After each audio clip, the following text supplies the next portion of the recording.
अस्सलाम वालेकुम गाइस। सबसे पहले तो बहुत माज़रत चाहूँगी क्योंकि मैंने वादा किया था कि वीडियोस रोज़ आएंगी, लेकिन कुछ प्रॉब्लम की वजह से आज वीडियो अपने वक्त पे नहीं आ पाई हैं। और फ़िलहाल अभी वक्त मिला है तो मैं वॉइस ओवर बैठ के कर रही हूँ इस वीडियो का। प्रॉब्लम असल में ये हो गई थी कि मेरे बच्चे की तबीयत ख़राब हो गई थी, इसी वजह से उसको डॉक्टर के यहाँ ले जाना, फिर उसको ड्रिप लगी, इसी सब कामों में दिन भर निकल गया। खैर से अल्हम्दुलिल्लाह, अल्लाह का बहुत शुक्र है कि अभी ठीक है, अभी भी प्रोसेस चल रहा है, लेकिन इंशाल्लाह वो जल्दी ही ठीक हो जाएगा और जैसा होता है मैं आप लोगों को अपडेट ज़रूर दूँगी। तो चलिए आज अपना वीडियो शुरू करते हैं। वीडियो में क्या टॉपिक है, इसको किस तरह से एक्सप्लेन करना है, किस तरह से लर्न करना है, वो सब आज इस वीडियो में पता चलेगा। इस वीडियो में मैंने इंग्लिश ग्रामर का एक बहुत ही कॉमन पार्ट जिसके बारे में अमूमन सबको नॉलेज होता है और सबको एक रफ़ आइडिया भी ज़रूर होगा कि parts of speech English grammar का एक बहुत ही इम्पॉर्टेंट पार्ट है।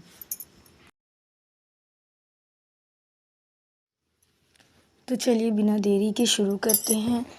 आज का हमारा टॉपिक है पार्ट्स ऑफ स्पीच।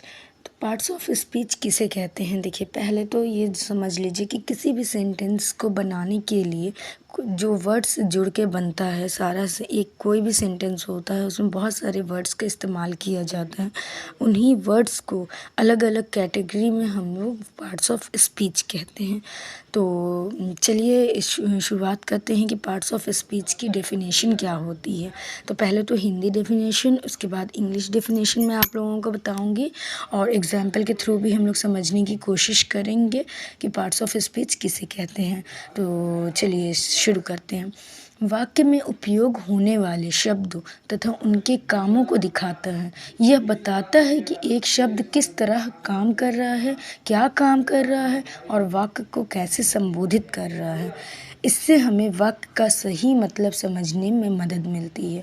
तो जैसा कि मैंने पहले भी बताया कि किसी भी वाक्य को हम लिखते हैं तो उसमें बहुत सारे शब्दों का मेल होता है।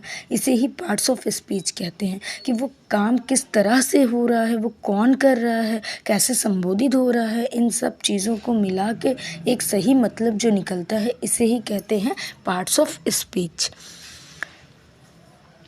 यानी कि हमें एक सेंटेंस को समझने में, वाक्य को समझने की में मदद मिलती है पार्ट्स ऑफ स्पीच के ज़रिए।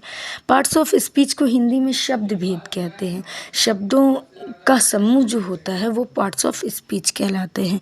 इंग्लिश के किसी सेंटेंस में जितने वर्ड्स होते हैं उन सभी को अलग अलग क्लासेस में विभाजित किया जाना ही पार्ट्स ऑफ स्पीच कहलाता है। तो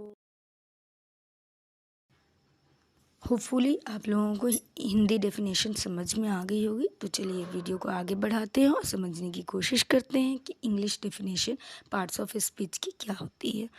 A class of words identified according to the kind of ideas they express and the way they work in a sentence।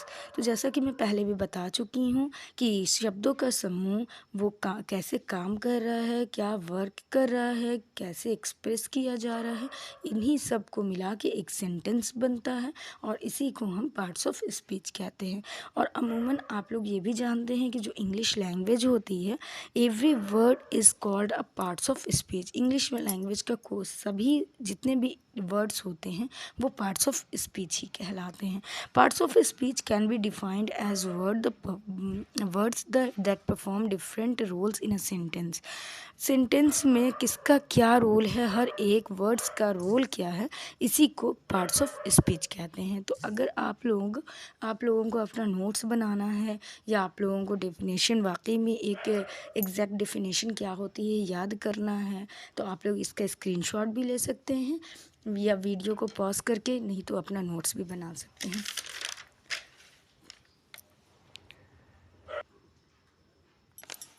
चलिए आगे बढ़ते हैं वीडियो में और देखते हैं कि हमारा नेक्स्ट टॉपिक क्या है। तो नेक्स्ट टॉपिक हमारा है example of parts of speech. तो हम एक उदाहरण के थ्रू कैसे समझेंगे कि पार्ट्स ऑफ स्पीच क्या है। तो यहाँ पे एक उदाहरण दिया गया है जिसमें लिखा हुआ है, एग्जाम्पल के तौर पे मनोज एक बड़ी कंपनी में काम करता है।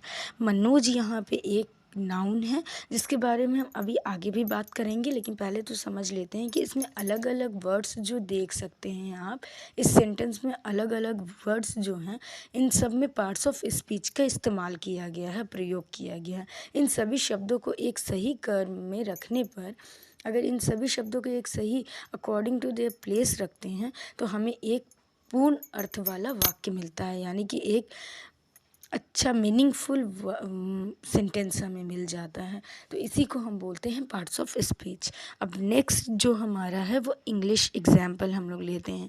इसमें हमने एक प्रोनाउन का इस्तेमाल किया, हम लोगों ने एक प्रोनाउन का इस्तेमाल किया है।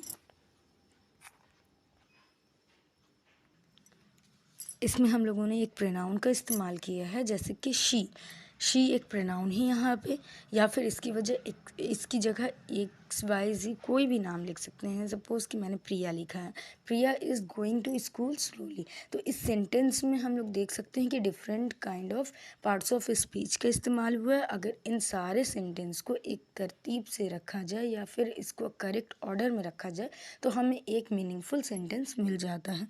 अगर जैसे कहा जाता है कि अगर किसी इंसान को पार्ट्स ऑफ स्पीच समझ में आ गई तो उसको एक सेंटेंस को कैसे बनाना है वो समझ में आ जाता है। अगर आपको पार्ट्स ऑफ स्पीच नहीं समझ में आएगी तो आप कभी भी एक सेंटेंस अच्छे से नहीं लिख पाइएगा। आप लिख तो लीजिएगा लेकिन उसका कोई मीनिंग नहीं निकल पाएगा, क्योंकि आपको ये नहीं पता होगा कि किस पार्ट्स ऑफ स्पीच को, नाउन को, प्रोनाउन को कहाँ प्लेस करना है। इसीलिए पार्ट्स ऑफ स्पीच इंग्लिश का एक बहुत बेहद ही इम्पॉर्टेंट अहम हिस्सा है। और सबसे बढ़ के कि इसको अगर आप लोगों ने जान लिया तो एक सेंटेंस कैसे क्रिएट होता है वो आप लोगों को समझ में आ जाएगा। तो चलिए अब आगे बढ़ते हैं। और एक और चीज़ मैं यहाँ पे ऐड करना चाहूँगी कि हमारे में कहा जाता है, कभी कभी ऐसा होता है कि आप बहुत रट्टा मार ले, आपकी मगअप स्किल बहुत अच्छी है, आप बहुत अच्छे से रट्टा मार सकते हैं, आप मार लेते हैं। लेकिन कभी कभी ऐसा होता है कि जब आप किसी के मुँह ज़ुबानी सुनते हैं वो चीज़, तो आपको जल्दी वो चीज़ आपके दिमाग में चली जाती है। तो इसी चीज़ के लिए मैंने ये सब एक्सप्लेन किया है। और फिर भी आप अब अगर चाहें तो नोट्स बनाना चाहें तो बिल्कुल स्क्रीनशॉट ले लीजिए या फिर वीडियो पॉज करके अपने कॉपी पेन के थ्रू नोट्स बना सकते हैं, आपकी जैसी मर्ज़ी। अच्छा चलिए अब नेक्स्ट पार्ट की तरफ चलते हैं। तो नेक्स्ट जो हमारा है कि पार्ट्स ऑफ स्पीच कितने प्रकार के होते हैं। तो पार्ट्स ऑफ स्पीच हम लोग सब जानते हैं कि पार्ट्स ऑफ स्पीच 8 तरह के होते हैं। There are 8 parts of speech. सबसे पहले है noun, pronoun, adjective, verb, adverb, preposition, conjunction, interjection. ये 8 तरह के पार्ट्स ऑफ स्पीच होते हैं जो कि इस वीडियो में अभी तक यहाँ तक बता दिया गया है, जिसका हिंदी में भी नाम दिया हुआ है, वो आप लोग देख सकते हैं।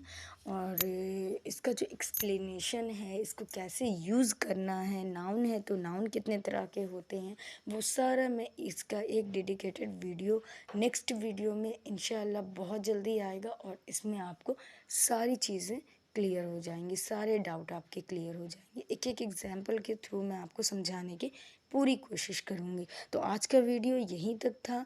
आप लोग अच्छे से इस वीडियो को देखिए, अपने नोट्स बनाइए, समझने की कोशिश कीजिए।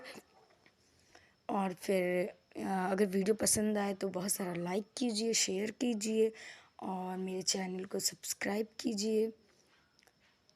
तब तक के लिए अल्लाह हाफ़िज़।